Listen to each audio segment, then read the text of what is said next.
에베소서라고 하는 성경은 교회에 관해서 가장 자세하게 우리에게 알려주고 있는 성경입니다. 교회가 무엇인가? 하나님께서 왜 교회를 세우시고 허락하셨는가? 이것을 우리에게 알려주는 하나님의 말씀인데, 우리 1장에 지난주 살폈을 때 하나님의 꿈이 교회 안에 있다 이렇게 말씀을 드렸죠. 그 하나님의 꿈이 무엇입니까? 만물의 통일이라고 하는 거예요. 하나님께서 모든 사람들, 모든 이 계층에 있는 하나님의 백성들을 교회 안에 불러 모으셔서 하나로 만드시는 거예요. 근데 이 하나로 만드시는데 가장 어려운 게 무엇일까요? 서로 간에 가지고 있는 적대감이에요. 모든 인간은 자기 이데올로기가 있고 자기 생각이 있고 자기 입장이 있기 때문에 그 자기의 유익과 자기의 이기심 때문에 다 서로에 대한 적대감이 있습니다. 이게 바로 창세기 1장에 나오는 이 죄 지은 인간, 죄 지은 사람의 적대감이죠. 타자성에서부터 오는 적대감. 이걸 해결해야 하나가 되는데 이걸 해결할 길이 없는 거예요, 세상에서는. 그래서 예수 그리스도가 우리에게 오셔서 서로의 죄의 결과인 적대감을 사라지게 만든 것입니다. 그래서 오늘 본문 보니까 11절, 그러므로 생각하라. 너희는 그때의 육체로는 이방인이요 손으로 육체에 행한 할례를 받은 무리라 칭하는 자들로부터, 이 누굽니까? 유대인들이에요. 쉽게 얘기해서 유대인들, 손으로 육체의 할례를 행한 자들이니까 유대인들이. 근데 또 누가 나옵니까? 할례를 받지 않은 무리라 칭함을 받은 자들이라. 너희를 향해서 할례 받은 자들이 저것들은 할례를 안 받은 자들이라 칭함을 받은 너희들. 그러니까 유대인과 이방인의 싸움이에요. 교회 안에 유대인과 이방인들이 같이 들어와서 서로의 적대감 속에서 함께 신앙생활을 하고 있다라고 하는 것입니다. 유대인은 이방인을 향해서 뭐라고 이야기를 했죠? 저것들은 할례 받지 않은 민족, 구원받지 못할 사람, 이렇게 이야기를 하잖아요. 지금도 유대인은 이방인을 향해서 뭐라고 얘기하냐면, 하나님이 왜 이방인을 만드셨는가? 이유는 단 하나다. 지옥의 땔감이 부족하기 때문에. 이렇게 이야기를 해요. 진짜 이렇게 얘기해요. 그러니까 이 사람은 미리 처음부터 구원이 없는 백성, 이렇게 보는 거예요. 이방인을 향해서. 이방인들은 유대인을 향해서 뭐라고 이야기를 하죠? 선민서상에 쩔어 있는 것들, 이렇게 보는 거죠. 이미 예수 그리스도가 왔는데 그것을, 예수 그리스도를 받아들이지도 않고 예수 그리스도를 죽이는데 앞장섰던 민족이죠. 그래서 엄청난 역사적 핍박을 당하지 않습니까? 이 적대감이 서로 안에 있었다는 거예요. 그런데 이 적대감을 어떻게 해소합니까? 예수 그리스도의 십자가 아래에서 하나님이 없앴다. 이것을 우리에게 이야기하고 있는 것입니다. 14절 보십시오.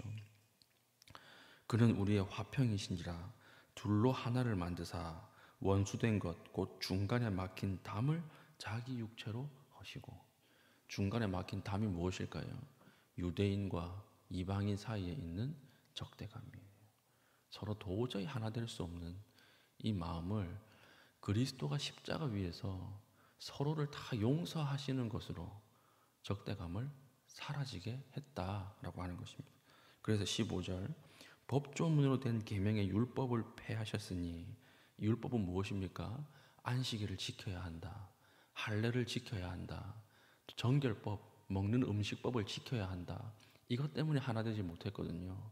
그러니까 이것을 폐하셨다는 거예요. 육체로 이걸 폐해서 이 둘로 자기 안에서 한 세 사람을 지어 화평하게 하시고. 한 세 사람이 무엇일까요? 이것은 옛 사람과 반대되는 개념입니다. 옛 사람, 율법 아래에 있는 사람, 여전히 율법을 지켜야 구원받는다고 생각하는 그 사상들, 그 사람들, 내 안에 깨어지지 못하고 십자가의 은혜를 경험하지 못한 옛 사람, 이 사람과 반대되는 것이 새 사람이에요. 그러니까 예수님께서 교회를 통해서 십자가로 둘이 한 몸을 만드시고 그리고 새로운 사람으로 창조하셨다는 거예요. 그러니까 이방인이나 유대인이나 교회 안에서 더 이상 유대인도 아니고 이방인도 아니고 하나님이 만드신 새로운 사람이라고 하는 것입니다. 그래서 하나, 둘이 하나가 되어서 연합을 하고 화평을 이루어야 할 것이다. 이렇게 이야기합니다. 16절 또 십자가로 이 둘을 한 몸으로 하나님과 화목하게 하려 하심이라. 원수된 것을 십자가로 소멸하시고 18절 이는 그로 말미암아 우리 둘이 한 성령 안에서 아버지께 나아감을 얻게 하려 함이라. 교회 안에서 도저히 용서할 수 없는 사람들이 서로 용서하게 되고 교회 안에서 받아들일 수 없는 사람들이 받아들여지는 그런 일들이 일어난다는 것입니다. 그래서 둘이 하나가 되고 하나님과 화평하게 지고 그러니까 하나님 앞에서 이 교회가 되는 것이지요. 그러니까 교회 안 십자가 앞에서 용서하지 못할 어떤 죄도 없고요. 십자가 앞에서 받아들이지 못할 어떤 사람도 없습니다. 이게 하나님의 꿈이에요. 이 꿈이 오늘 에베소서를 통해서 우리에게 전달되고 있다라고 하는 것입니다. 나에게는 이런 담이 없습니까? 도저히 건너편까지 갈 수 있는 힘이 없는 그런 사람들이 있습니까? 오늘 십자가 앞에서 그 담을 허물어 버리시기를 바랍니다. 용서하기에는 힘들 거예요. 받아들이기는 힘들 거예요. 그러나 한 발자국 더 나아가십시오. 하나님의 꿈이 여기에 있어요. 그 담을 헐기 위해서 예수 그리스도가 우리에게 오셨다. 사도 바울은 이것을 이야기하고 있습니다. 전남의 영광 지역에 가면 야월교회라고 하는 교회가 있어요. 이 교회가 우리나라 순교지입니다. 우리나라 순교 역사상 전 교인이 다 순교했던 교회예요. 왜 순교했느냐? 6.25 때 북한군이 밀려서 내려오고 그리고 또 국군이 수복하고 이거 몇 차례 왔다 갔다 한 거예요. 북한군이 내려왔을 때는 북한군이 사상 검증한다고 다 찔러 죽인 거예요. 다 이렇게 물어봐가지고 교회 다니는 자유민주주의 다 찔러 죽인 거예요. 국군이 이제 수복해서 자기 마을로 돌아가 보니까 북한군, 그 당시에는 북한군이라고 하는 사람들이 없고 다 자기 마을 사람들이었잖아요. 그러니까 사회주의 계열의 사람들이 또 다 자기 부모, 자기 동생 다 찔러 죽이니까 그 복수했습니다. 또 죽였어요.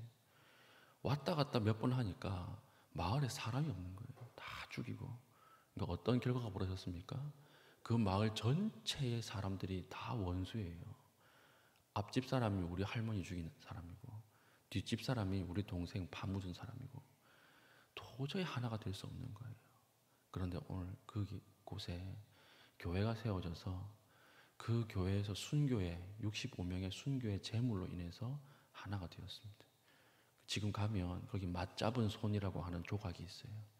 이제 서로가 서로를 용서하고 서로가 서로를 받아들여서 이제는 하나의 교회가 되었습니다. 여러분 인간적으로 용서할 수 있겠습니까? 인간적으로 받아들일 수 있을까요? 세상에서는 절대 불가능해요. 세상에서 이런 화평, 평화를 이룰 수 있는 공동체가 없습니다. 오직 어디에서만 가능해요? 교회 안에서만 가능한 거예요. 십자가 앞에서만 가능한 거예요. 오늘 이 일이 십자가를 붙들고 있는 우리에게 일어나는 일입니다. 용서하십시오. 조금만 더 받아들이십시오. 이것이 하나님의 뜻입니다. 오늘 기도할 때 도저히 다가갈 수 없는 사람들, 내 인생을 송두리째 흔들어 놨던 그 사람, 다시는 만나지 않았으면 좋겠던 그 사람을 조금 하나님의 마음으로 바라보고 마음을 좀 품을 수 있는 그런 시간 될 수 있길 바랍니다. 그 사람, 원수 같은 사람을 계속 보고 있으면요, 신기하게 바라보고 있는 거 닮아가는 거 아시죠? 그 원수처럼 닮아가요. 그러니까 원수를 사랑하라 이 말은 하나님이 우리를 보호하기 위해서 주신 말이에요.